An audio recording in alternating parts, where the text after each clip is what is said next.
Thank you so much, sir, for inviting me here. It's always a pleasure to come to a college. Can all of you hear me, or is my voice resonating? You can hear me? Good. Now, the best part about visiting a college and young people is that while I get to share my learnings with all of you, it's always a learning for me too. You guys have so much exposure to the global economy, to the world, to the internet. We are, maybe we've stopped learning, but if we interact with you, we do end up, learning a lot of new things. So today, what we're going to be talking about is the corporate pressure, dream versus reality.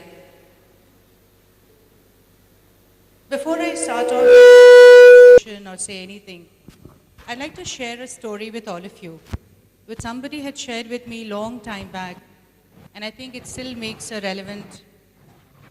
has a relevance even today. Some of you may have heard this, some of you may not have heard this, but for those who have not, I'll share this with you. So the story goes like this. There's this man who dies after a long innings, reaches the gates of heaven. There he is welcomed by the reception committee, and he's given a choice. You have the choice of going into heaven or into hell. He said, yes. Do I have the choice? The reception committee said, yes, you have the choice. So can I go and see both of them? They said, yes. So they took him to heaven.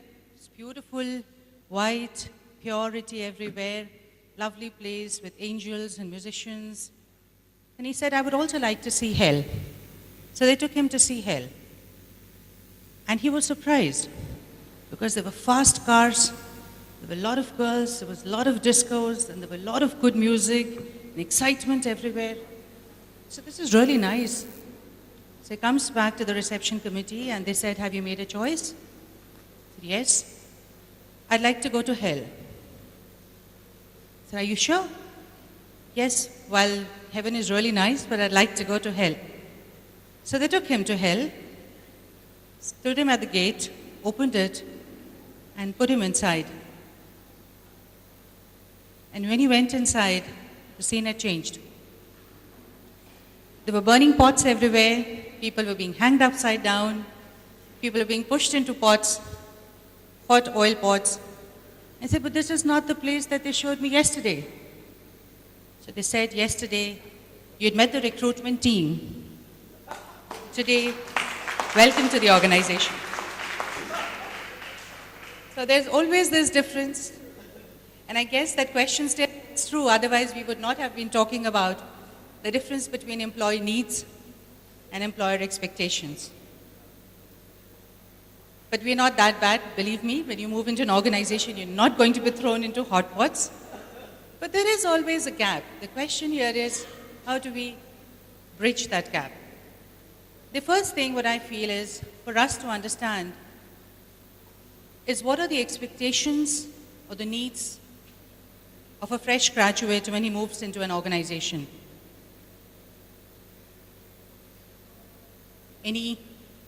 What is it that you guys are looking for from a job? Good. That's a nice answer because that's the truth. Second one? Growth, career.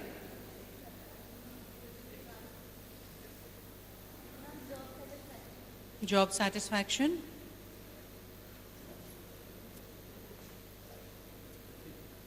Anything else? Okay. So, with regular interactions that I have had in my 25 years of career with young students like you, I'd also tried to put a few things together, and I hope I've captured some that you talked about and some that you may not have mentioned. Excellent salary package. That's the first thing that comes up. We all look for good compensation. We look for a multinational organization. World-class on-the-job training programs, high-impact job profiles, which gives you a job satisfaction. You look for the chance to make a difference. That's one thing I really love about this new generation today. They are very energetic, just want to come in and make a difference. You know, in my previous organizations, when I was working with software engineers, they just loved the fact, I don't know whether some of you understand this or not, but a software engineer, if he can submit a code in the sandbox in the first month of his job, it's like a dream come true for him. So, and they would be really excited about doing these things. Transparency in communication, excellent work culture, clear career progression path, fast promotion and growth opportunities, and so on. And the list goes on and on and on. And I'm sure you're not wrong in having all these aspirations, because you are the future generation and you have the right to have these aspirations. If you didn't have them, we would have a very bad future ahead, because we're fading, but you are the ones who are going to be the nation tomorrow. So while as an organization, we definitely will not promise you an excellent salary package, or if I'm not a multinational, I cannot promise you a multinational. I believe that one of the most important jobs for every organization today to do is to try and understand these aspirations of employees, of the new set of people who come into the organization. It's our responsibility also, and this is something which most organizations today are realizing, that when an individual comes into the organization, we don't have today the luxury of, taking you through a 2-year program as what would happen when we were young, when we took up our first jobs. We were taken through a 1-year training program in our organization, joined as a management trainee in SAIL, and I went through a 1-year, on-the-job training program. Today, in the fast-changing global economy, these things are not feasible. We're looking for people with fast growth, the ability to churn around, do things fast. If we have to do that, at the same time, it's our responsibility to provide you with the facilities which is needed for you to deliver what the organization needs. So on the one hand, it's important for us to understand what is it that you need and try and deliver them.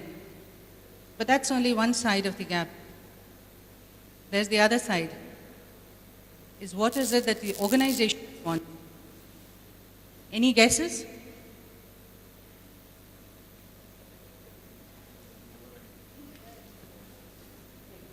So we have a never-ending demand. Today, in this fast-moving global economy, leaner and meaner organizations are coming into play. And when you have a lean and mean organization, where cash crunch is always there, we look at more and more delivery. We're looking at people with lots and lots of energy.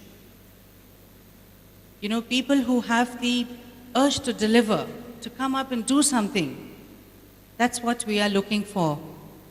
But this never-ending list, we have to, I thought, I'll just make it simpler for you and put it into some list of skills that we look at as an organization from people. What we call is the employability skills. And you can read the definition here, the definition's available on the intranet, everywhere. You can Google it and find it. For us, very simply speaking, employability skills are skills which is only 10% of it is the job skills or the classroom skills that you've acquired. There are skills that we are looking for in an individual when we're wanting to hire them in an organization. And these are the things that I'm going to be talking about.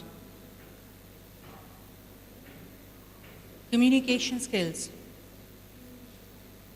So we're taught communication skills. Communication as a chapter in an MBA. Are you taught? Business communication. And what's the importance of business communication?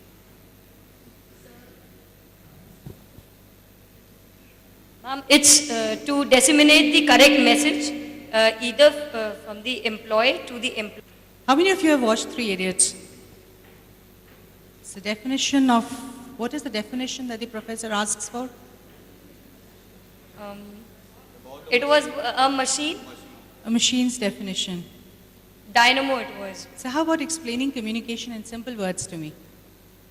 In simple words, to me communication is something what the other party or the receiver gets into, or he understands the words. Simple. It may be simple. That's all. That's all that we're looking for in communication. Simply put in, communication skill is something that we're looking for when we come in for an interview. Are you able to deliver across to us what you really want to deliver to us? And can I understand that? So communication skill is something which is very, very important. So while you may read it and answer your questions in theory, what's important for you is to practice this, because that is something which will be very important when you step into an organization.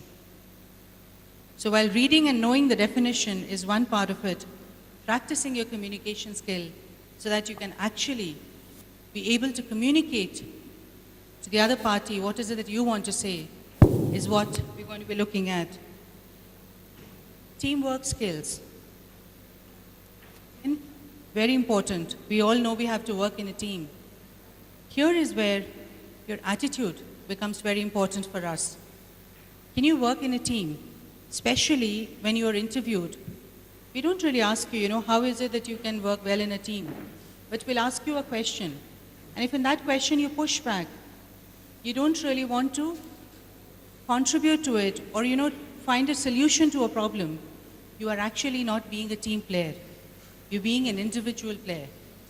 These are skills which are not employability skills. You have to have problem-solving skills. Again, we learn about these things when we study.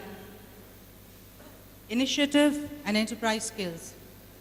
We will obviously always ask you this question, but these are only things that we ask you in an interview. What's important for you is to develop those skills amongst yourselves. Planning and organizing skills, self-management and self-motivation skill, I believe, is one of the most important skills, which is important if you have to bridge the gap between an employee need and an employer expectation. If you're not motivated enough, nobody has the time or the energy to motivate you. Believe me, we're in HR. We have 1,700 people. I will not personally be able to motivate 1,700 people. But if you're motivated enough, I'm standing there with you.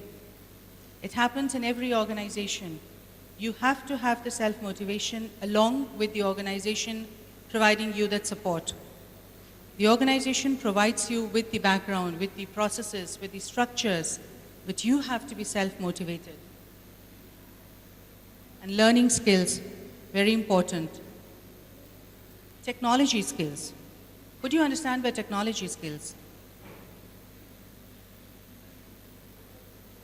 Ma'am, it's about the different innovations, different technologies in an organization. Okay. Right? That's one way of looking at technology skills. I have a slight different perspective of looking at a technology skill. And everyone is welcome to their own perspectives of it. From an organization perspective, when we say about technology skills, we say all of you have the intranet. There's a wide world out there that you can look at. It's not just looking at the data or reading the data, but how is it that you can use that data? When we were young and when we were growing, we did not have this facility with us. I remember we used to use the PCXT, and it used to be so amazing for us to be able to put things together and do an analysis of things. But you have a wide world open in front of you. It's important for you to be able to use that technology so that you can convert data into information. Converting data into information through the use of technology is something which you should be looking at. But whatever I've talked about, how many of you have looked up on the net and seen what is it that employer expects from an employee? You've made that attempt, and I'm sure most of you will do that after you finish the seminar. कि भैया हमें क्या करना चाहिए ताकि we can get a good job. So whatever I've talked about is not rocket science. All this information is available on the intranet.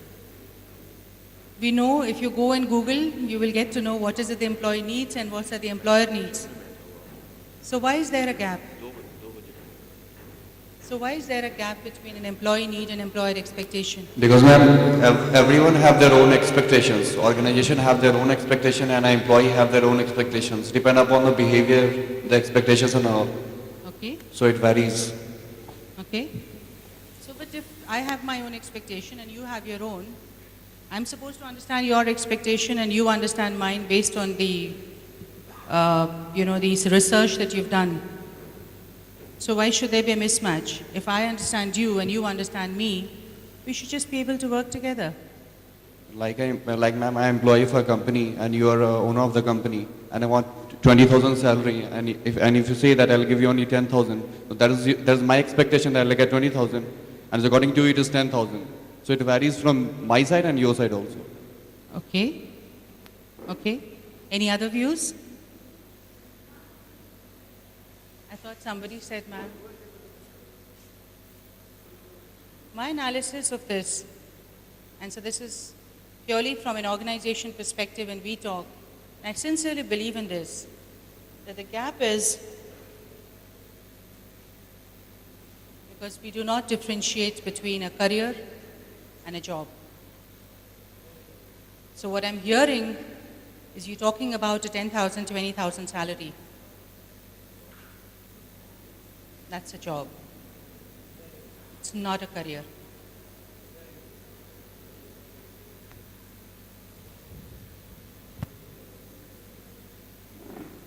So that's the difference between a career and a job. A job is all about your compensation.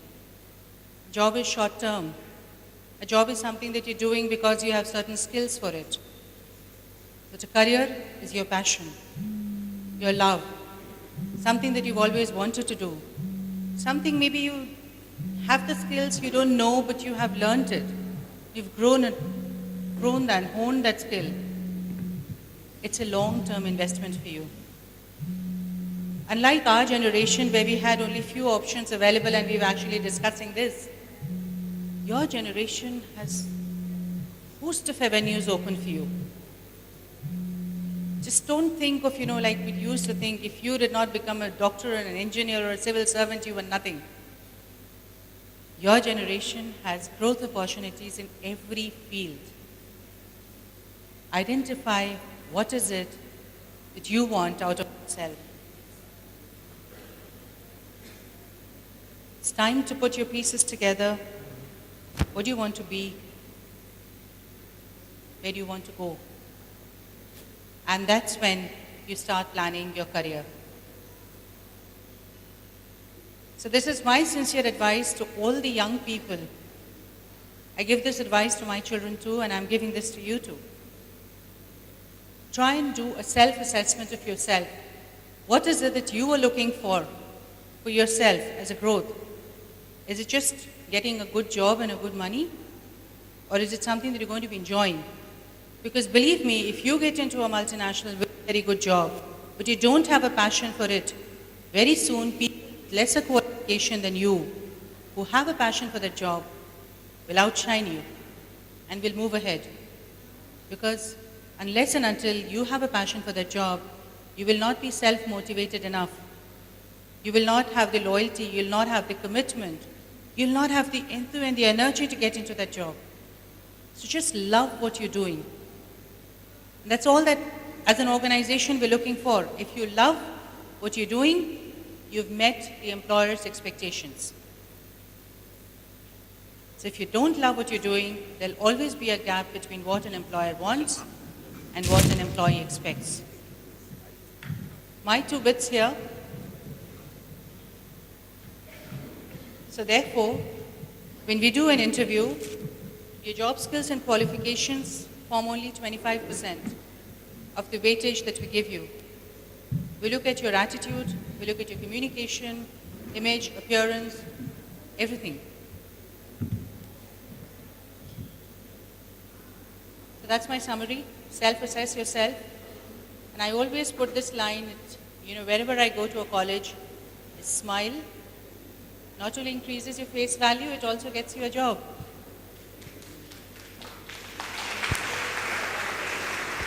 Thank you so much. Like you told about the employer and the employee, what actually an employer needs from an employee, that was very good. Ma'am, I would like to know, like our topic is on corporate pressure, dream versus reality. So I'm MBA student, so we have different specializations in our college.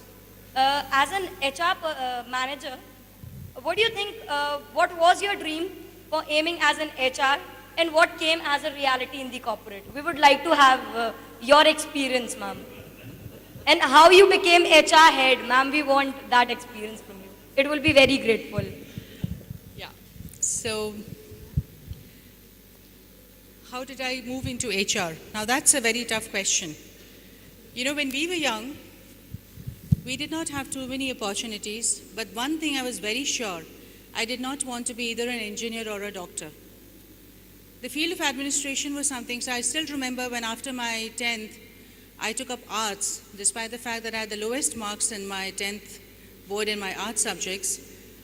But I just didn't want to do science. I was very sure about it. I had totally engineering family, and I didn't take up engineering. So they were very upset. But I always knew that my passion was into the field of administration. Believe me, I did not know at that time, and we didn't have the kind of facilities that's available to you today to do a psychometric assessment and understand, what's your field that you should go into.